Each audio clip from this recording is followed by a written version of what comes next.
అట్లా అయింది ఇవాళ తెలంగాణ రైతాంగం పరిస్థితి. బాధపడుతున్నారు. కొడంగల్లో కూడా రేవంత్ రెడ్డి కోటేసిన ప్రతి రైతన్న బాధపడుతున్నాడు. రాష్ట్రంలో ప్రతి రైతు బిడ్డ అయ్యో బంగారం అసంటి కేసీఆర్ ప్రభుత్వాన్ని పోగొట్టుకొని వీళ్ళని తెచ్చుకున్నాం, పాలిచ్చే బర్రెనిడ్స్ పెట్టుకొని తన్నే దున్నపోతుంది తెచ్చుకున్నాం అని చెప్పి వాళ్ళందరూ బాధపడతా ఉన్నారు. ఇది వాస్తవం. రాష్ట్రంలో ప్రతి రైతు బాధపడుతున్నాడు. ఒక్కరు నువ్వు నేనని కాదు, రాష్ట్రంలో ప్రతి ఒక్కరు బాధపడుతున్నారు.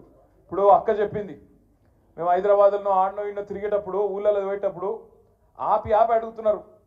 మొన్న నేను గిడ అసెంబ్లీకి నుంచి వస్తున్నా, ఇంటికి ఆఫీస్కి వస్తున్నా, ఆడ సిగ్నల్ పడ్డది, ఆగితే పక్కకు ఒక ఆటో వచ్చింది. ఆటో వస్తే ఆయన హలో అన్నా అని చెప్పి నమస్తే అన్నాడు, అద్దం దించు అన్నాడు. దించగానే సాబ్ మేరా నామ్ మహమూదే అన్నాడు. कैसे हो भाई अन्ना? क्या हालत है साहब? बर्बाद हो गया सब कुछ। कहीं को क्या हो गया अन्ना? अरे इन्हों आके पूरा बर्बाद कर दिए साहब। अन्ना का फिर क्या करना? अंटे कुछ करो ना साहब अन्ना। क्या करना? एक वोट का सजा 5 साल है ना भाई, क्या करना अन्ना? अंटे ఆయన ఏమన్నా డెరికానా మహమూద్ कोई तरकीब नहीं है क्या साहब? ఏం ఉపాయం లేదా అంటుడు. ఇది ఒక మహమూద్ ముచ్చట కాదు, ఇది రాష్ట్రంలో అందరి మనసులకు ఇదేముంది, ఏమైనా ఉపాయం ఉన్నదా ఈ సన్నాస నాయకులు పడాలి. కానీ ఒకటి మాత్రం వాస్తవం, జనరల్గా ఒక 3.5-4 ఏళ్ళకి వస్తుంది కోపం ప్రభుత్వం మీద. పని చేయకపోతే 3 ఏళ్ళు చూస్తారు, 4 ఏళ్ళు చూస్తారు. తెలంగాణ ప్రజలు మంచోళ్ళు, చేస్తాడేమో, ఏమో ఇంకా టైం ఉన్నది కదా, ఇంకా వచ్చే సంవత్సరం చేస్తాడేమో, మళ్ళా బడ్జెట్లో పెడతాడేమో, 6 నెలలకి ఏమైనా చేస్తాడేమో, ఇట్లుంటుంది కథ. కానీ రేవంత్ రెడ్డి కాడికి వచ్చే వరకు మాత్రం సంవత్సరం లోపట్నే ఆ నీలి రంగు నక్క మొత్తం వర్షంలో తడిసింది, అసలు రంగు బయట పడ్డది.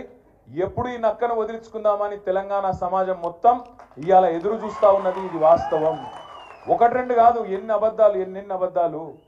ఈ 6 గ్యారంటీలు, 420 హామీలు, నేను వాటి గురించి చెప్పా. ఫ్రీ బస్ అన్నాడు, తులం బంగారం అన్నాడు, స్కూటీ అన్నాడు, అన్నాడు, మశానం అన్నాడు, ఏది లేదు, ఉన్నదే పోయింది. ఉన్న రైతు బంధే ఎగ్గొట్టినోడు కొత్త ఏమని ఇస్తాడా? ఇవాళ ఊరికి అమ్మతోడు చెప్తున్నా, ఇంకొకడు అయితే ఇంకొకడు రేషం ఉన్న మనిషి అయితే ప్రజలు తిట్టే తిట్లకు ఎప్పుడో చచ్చిపోతుండే.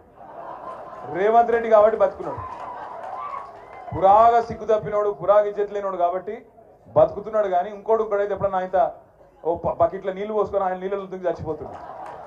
అరే రామ, ఏం తిట్టుడు అది? మేము కూడా విన్నాం, మస్తుగా విన్నాం. కానీ అవి ఏం తిట్లు నాయన? ఆడ మూసి ఒడ్డు పొంట పోయి ఇక్కడ గొట్టం పెట్టుడు ఆలస్యం, ఏడున్నాడు రమ్మను అని. అరే గంత కోపం ఏంద్రా బయట? మామూలు కోపం లేదు ఒక్కొక్కలకు. రమ్మను, ఇప్పుడు ఇక్కడ రమ్మను దమ్ముంటే. నిజంగా చెప్తున్నా, రేవంత్ రెడ్డి గారు కెమెరాలో చూస్తున్నావు, ఇక్కడ పోలీసు వాళ్ళు కూడా ఉన్నారు, నీ వాళ్ళు నాకు ఎరికే. రేవంత్ రెడ్డి యాది పెట్టుకో, యాడికి పోయినా ఒక 500-600 మంది సెక్యూరిటీని పెట్టుకుని, లేకపోతే మాత్రం ఈ బలగొట్టేటట్టున్నారు ప్రజలు. ఎక్కడికి పోయినా మాట్లాడతారు, అక్కడక్కడ డైలాగులు కొడుతుంటారు రేవంత్ రెడ్డి. మగోడి అయితే రా, అప్పుడప్పుడు ఆగురా అయ్యాను, మీలో లేదు చెవులలో మీలో లేదురా పోయి ఆగు. అక్కడక్కడ మాట్లాడుతుంటాడు. కేసీఆర్ దమ్ముందా అంటాడు, కేసీఆర్ అంటాడు. నేను అంటున్నా, కేసీఆర్ కావాలంటే నాకు మన సోషల్ మీడియాలో పోస్టులు పెట్టే పిల్లగానే తట్టుకోలేకపోతుండే ఈయనక్కడ కేసీఆర్ కావాలన్నారు. అవసరమా? ఈ చిట్టినాయుడు గింత మనిషి వీడు, వాడు మళ్ళీ చిట్టెలుక గాయన కంటే కేసీఆర్ కావాలన్నట. అందుకే మేము చెప్పినాం మొన్న, అంత లేదు నీకు, చేతనైతే అక్క అడిగింది. ఇలా పొద్దున జగదీష్ అన్న కూడా చెప్పిండు. ఏం చెప్పిండు? ఇప్పుడు అసెంబ్లీ నడుస్తుంది కదా, రేవంత్ రెడ్డి గారు, నాకు ఈ భాష ఇష్టం ఉండదు నిజంగా చెప్పానంటే, కానీ తప్పదు అప్పుడప్పుడు. నాకు నిజంగా అప్పుడప్పుడు నాకు ఇష్టం ఉండదు. చదువుకున్నా, రేవంత్ రెడ్డి లెక్క నేను ఆడ ఆవారా తిరిగినోని కాదు. చదువుకున్నా, కష్టపడ్డా, నేను ఎక్కడో పోయి బయట దేశంలో పోయి కొంత ఉద్యోగం సంపాదించుకున్నా, కొంత పేరు సంపాదించుకున్నా, నాకు ఇష్టం ఉండదు. కానీ ఇక కుక్కగాడుకు చెప్పు దెబ్బ అన్నట్టు ఇస్తుంటోళ్ళకి ఇట్లే చెప్తేనే అర్థమవుతుంది.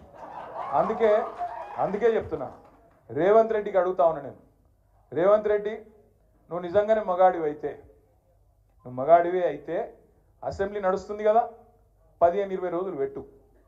మొదలు 10-15 రోజులు మొత్తం రాష్ట్రంలో ఉన్న ప్రజల సమస్యలు మాట్లాడదాం, లగచర్ల మాట్లాడదాం, గురుకుల పాఠశాలలు మాట్లాడదాం, అక్కడ ఉన్న సమస్యలు మాట్లాడదాం, రాష్ట్రంలో నువ్వు చెప్పిన 6 గ్యారెంటీలు మాట్లాడదాం, ఆటో డ్రైవర్లు ఎందుకు చచ్చిపోతున్నారో మాట్లాడదాం, చేనేత కార్మికులు ఎందుకు చచ్చిపోతున్నారో మాట్లాడదాం, బోనస్ ఎందుకు ఇస్తలేవో మాట్లాడదాం, మిగతా అన్ని విషయాలు మాట్లాడదాం. నీకు ఇష్టం ఉన్నంత కాలం రాష్ట్రం అప్పుల పాలైందని తప్పుడు ప్రచారం చేస్తున్నావు కదా, అది కూడా మాట్లాడదాం. నువ్వు నిజంగానే మొగాడివి అయితే 10 రోజులు ఇదంతా ఒడిచిపోయినాక మిగిలిన 4-5 రోజులు ఉన్నాయి కదా, ఈ స్కాము ఆ స్కామ్ అంటున్నావు కదా, మొగోనివైతే అసెంబ్లీలో చర్చ పెట్టు, అక్కడనే సమాధానం చెప్తా నీకు, అసెంబ్లీలోనే చెప్తాను. ఈ ఫార్ములా ఆ ఫార్ములా అంటున్నావు కదా, ఏ ఫార్ములా అన్నదే నీ ఇష్టం, తీసుకురా అసెంబ్లీలో పెట్టు. 4 గోడల మధ్యన క్యాబినెట్లో కూర్చొని ఎవరిని ఎట్లా లోపల పెట్టాలి, ఎవరి మీద ఏం కేసు పెట్టాలి, ఎవరిని ఎప్పుడు నూకాలి, ఇది కాదు ప్రభుత్వం చేయాల్సిన పని. ప్రభుత్వం చేయాల్సిన పని ప్రజాహితమైన పని చేయాలి, ప్రజలకు మంచి చేసే ఆలోచన చేయాలి. ఎప్పటి నుంచి మరి కొత్త రేషన్ కార్డులు ఇవ్వాలి, ఎప్పుడు పెంచిన పెన్షన్లు ఇవ్వాలి, ఎప్పుడు 6 గ్యారంటీలు అమలు చేయాలి, ఎప్పుడు 420 హామీలు అమలు చేయాలి. బీసీ డిక్లరేషన్లో చెప్పినావు, రైతు డిక్లరేషన్లో చెప్పినావు, విద్యార్థి డిక్లరేషన్ అని చెప్పినావు, ఎస్సీ ఎస్టీ డిక్లరేషన్ అని చెప్పినావు. వాటిలో చెప్పిన మాటలు ఎప్పటి నుంచి అమలు చేస్తావో గవి చర్చ చేయాలి క్యాబినెట్లో. గవి ఏవి లేవు. మీరు చూస్తున్నారు ఎంత ఎంత ఎక్కింది అహంకారం నెత్తికంటే. మొన్న మీరు చూసిండ్రు ఢిల్లీలో ఇండియా టుడే అని ఒక టీవీ ఆడ చర్చ పెట్టింది. రేవంత్ రెడ్డి వేయండు పోతే అక్కడ అడిగినరు వాళ్ళు, ఏం సార్ నువ్వు ఎవరిని పెడతా వాళ్ళని జైల్లో పెడుతున్నావట, ఏం సంగతి అంటే, నేను ఎవరిని పెట్టినా అన్నాడు. మరి లగచర్ల రైతులను పెట్టినావు కదా, 30-40 రోజులకి వెళ్ళి వాళ్ళు ఉన్నారు కదా అంటే, వాళ్ళు కొట్టిండ్రు, కలెక్టర్ని కొట్టిండ్రు మాట్లాడతాడు. కలెక్టర్ ఏమో నన్ను ఎవడు కొట్టలేదని చెప్తాడు, కలెక్టర్ ఏమో నా దాడే జరగలేదు, కొట్టనే లేదు ఎవడని కలెక్టర్ చెప్తాడు. కానీ రేవంత్ రెడ్డి మాత్రం కొట్టిండ్రు అని చెప్తా ఉన్నాడు. నేను ఒక్క మాట అడుగుతున్నా, దయచేసి మీరు గుర్తుపెట్టుకోండి. ఒక లగచర్లలో రైతులనే కాదు, ఇలా సోషల్ మీడియాలో పోస్టులు పెట్టే పిల్లలకు ఎస్ఐలు ఫోన్ చేస్తున్నారు, సిఐలు ఫోన్ చేస్తున్నారు, డిఎస్పీలు ఫోన్ చేస్తున్నారు. నేను చెప్పేది కరెక్టేనా? ఫోన్ చేసి బెదిరిస్తున్నారు. ఎందుకు బిడ్డ మీకు లోపల పెడతాం, కేసులు పెడతాం, లోపలేస్తాం అని మాట్లాడుతున్నారు. ఇప్పుడే ప్రవీణ్ గారు చెప్పినట్టు కోస్గిలో మీరు ఇక్కడికి వస్తుంటే, హైదరాబాద్లో మీ పార్టీ ఆఫీస్కి మీరు వస్తుంటే, మీ ఇంటికి మీరు వస్తుంటే ఆడబెట్టి మీ మీద పీడీ యాక్ట్ పెడతాం, లోపలేస్తాం అని బెదిరించుడు. దాంతోపాటు గా ఎల్ఎన్టీ ఎల్ఎన్టీ అనేది ఒక పెద్ద కంపెనీ, హైదరాబాద్లో మెట్రో కట్టిరు. ఆయన మొన్న మదినప్పుడు హైదరాబాద్కి వచ్చిండు. వచ్చి ఆయన విలేకరులతో మాట్లాడుకుంటూ ఒక మాట అన్నాడు. ఏమన్నాడు? ఈ ఫ్రీ బస్సు పెట్టినాక మాది కొద్దిగా తగ్గింది గిరాకీ అన్నాడు. అంటే రేవంత్ రెడ్డి ఏమంటాడు ఎరికేనా, నూక్కుని రావని లోపల అంటాడు. అని అది ఉన్నట్టు చెప్పుడు కూడా తప్పేనా? చెప్పుడే కాదు, ఇండియా టుడే టీవీలో చెప్తుండు అని నూకుమన్నా, నేను నూకుమంటే వాడు బొంబాయి వారిపోయినట్టు.